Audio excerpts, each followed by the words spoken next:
Hello, everyone. This is my third reflection post for Info 267 International Children's Lit. I have to say, forgive me because I have a bit of a cold, so sorry if it's hard to understand me. So for this week's prompt, the number one thing I remembered as a child is that everything I read or watched had to feature a girl in some way. I refused to play with boy characters when I was small, and to the point where my brother was more excited when I got a Ken doll than I was. Um, and when we played Teenage Mutant Ninja Turtles, I insisted on playing as April. For Christmas, the year Jurassic Park came out, my brother knew the only way to get me to play it with him was to get me a girl character to play. So for Christmas, I got Ellie Sattler, the action figure. Um, Looking back, I was always drawn to things that really featured female characters in a substantial way, such as the writings of Frances Hodgson Burnett, Louisa May Alcott, which, by the way, in Little Women, forget this Joe versus Amy thing. My favorite character was always Beth. The Babysitter's Club, Nancy Drew, the American Girl historical books, Sweet Valley books, and of course, the irrepressible Anne Shirley, who to this day, everyone who knew me as a child will say that I am that character come to life, even up through one of the most recent adaptations, the Netflix show Anne with an E.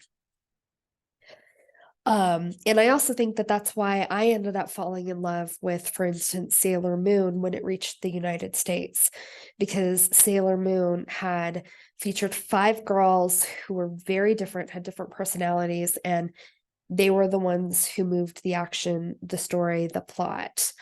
Now, one thing I never had to worry about as a child was finding a girl who either looked like me with blondish brownish hair and green eyes, freckles, and pale skin, or acted like me as a child. However, one issue I did have was how often girl was treated as a character trope, where we have the single token girl having to take on the weight of all expectations given to female characters. I also noticed that people have always tended to criticize female characters much harder than they would male characters, even if the characters do the exact same thing. One character that I related highly to from a very young age was Merryweather from Disney's Sleeping Beauty. She's the one in blue. She's feisty, strong, and doesn't take any crap off of anyone, but she's still caring and responsible. I remember asking my mom if she could make me a costume of her when I was only 4 or 5 years old, and my mom came through. So she's still my example of who I want to be when I grow up, if I ever do. One thing that I discovered, though, as I got older that is still an issue is the lack of bisexual or pansexual characters in fiction, which is something that I discovered the word for when I was 18 years old, even though I'd always been bi since a small child.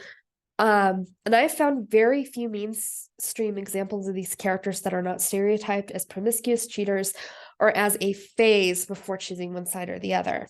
For those of us who are bi or pan, we tend to say we're less common than unicorns in fiction. At least you can find a unicorn. And even bi pan icons often get their sexuality erased, such as David Bowie, Freddie Mercury, or Anna Paquin. All of these people identified as bi, and mainstream media has constantly said that they weren't, that they were either gay or straight.